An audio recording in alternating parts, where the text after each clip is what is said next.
guys just came out of the Captain Underpants movie, and it was actually pretty good. I liked it. We were both big fans of it as children. I obviously haven't read the books in a long time, but I grew up reading that. I'm pretty sure you did too. Yeah, I had all of them.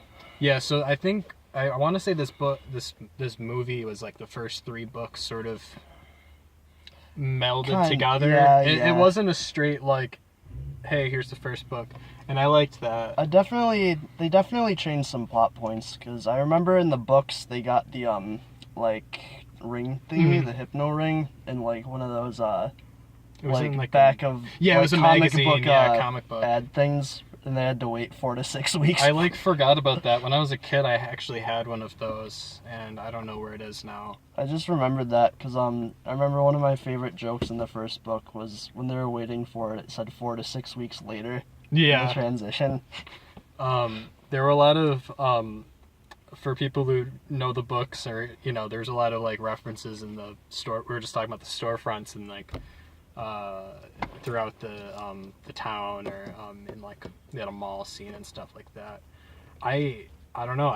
It was no like 10 out of 10 amazing movie, but it was for what it was. It was a DreamWorks kids film. Yeah, and for a movie experience, definitely watch it when there's no kids there, because it's annoying. They laugh at the wrong jokes.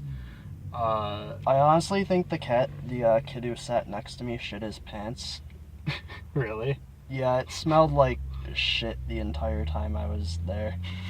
Thankfully, I picked a seat where no one was sitting next to me, so that was pretty great. But what else? A lot of good jokes. Yeah, there's the trailer moments, kid movie trailer moments. Not so much trailer moments. There's a lot of like children's slapstick kind of stuff. But there has to be.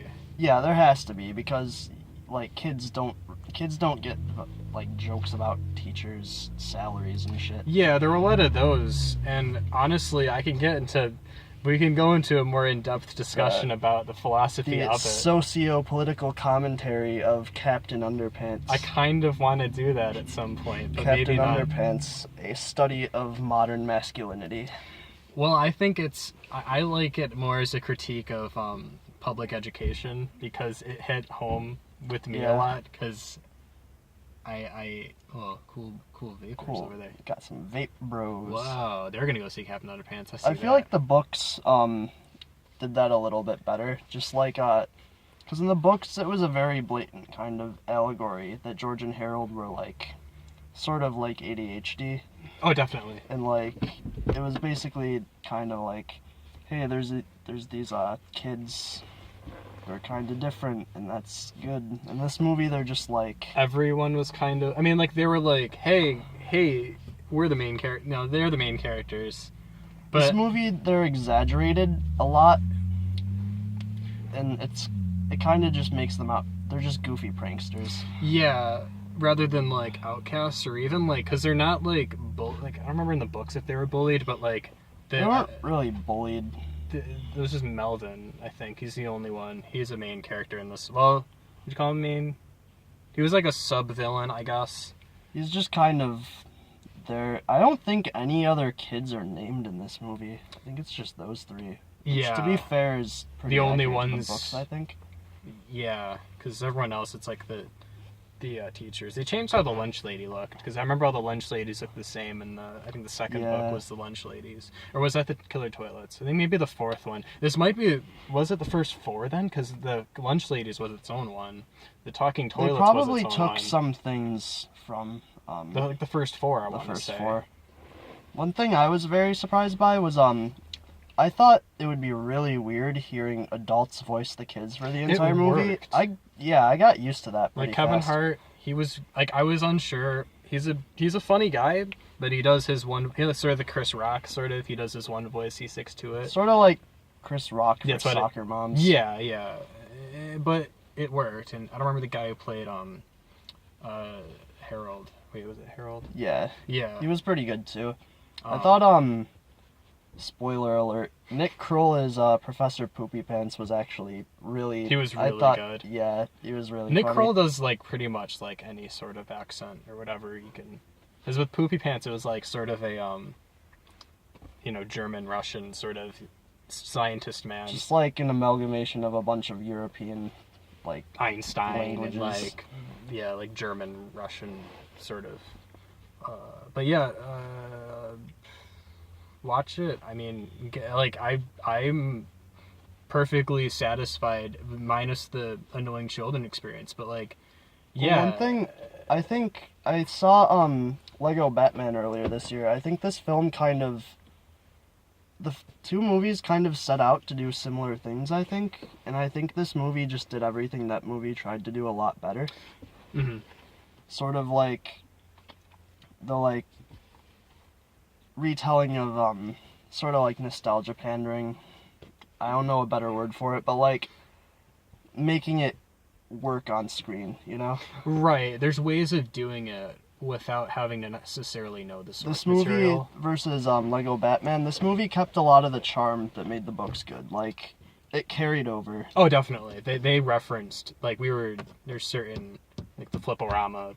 Yeah, Flipperamas. They had to do that. I was, like, really happy they did that. They even, I only vaguely remember this. It's probably been, like, 10 years since I read the books, but, didn't every book end with them saying, like, here we go again? Yes. They did. Yes, they did that. Spoiler alert, you know, the plot.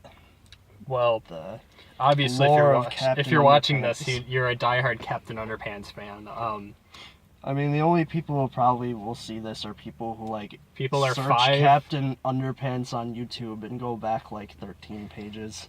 I mean, you never know. With Yeah. all the, you never know. Well, you want to wrap? Do you have any other closing remarks? Closing remarks? Out of 10, I don't give numerical ratings. It was pretty good. Out of a non-numerical, out of a purely non-numerical rating, I give it an 8 out of 10. I really liked it. Heavy, and I said this immediately when the spoiler alert, Weird Al did the song at the end, which was really, really, really cool. Yeah, good Excellent choice on that. soundtrack. Heavy nostalgia goggles. I read a lot of these books when I was a kid, but I say 8 out of 10. It was really well made. Yeah, I think it was... I wouldn't say it's the best thing I've ever watched, No. because it does... Like I said, it does have to pander to kids. It has a lot of, like... Ooh, he fell on his face, kind of Got like hit by the slapstick. car, or Yeah, sort but, of Paul like, Blart kind of things, but there's enough in this movie. If you read the books as a kid, you like it. there's like it's very and like I haven't read the books probably probably not since I was no older than 10, so we're looking at 13 plus years ago, and there was stuff I recognized. Last time I from the read these books, I wore tighty whities. I'm upset that they didn't do a partnership with Hanes or Fruit of the Loom to Yeah, bring back really. the tighty whities, because like why not? That's a Twitter thing. You could make it just as a joke, but it gets people talking about the movie, and Or even like an indie game beat 'em up. yeah, With Captain and I Underpants, don't know that if could that be pretty exists, cool. or even as a mobile game, but like I don't know. So I think that unfortunately Wonder Woman kind of like eclipsed it. But even if this was the only thing, We went to go see the Superior superhero movie. yeah. So that's Those vape bros are back already. cool. Yeah. So that's our Good movie, go see it. See you check later, it out, guys. Bye. It's still going. Oh.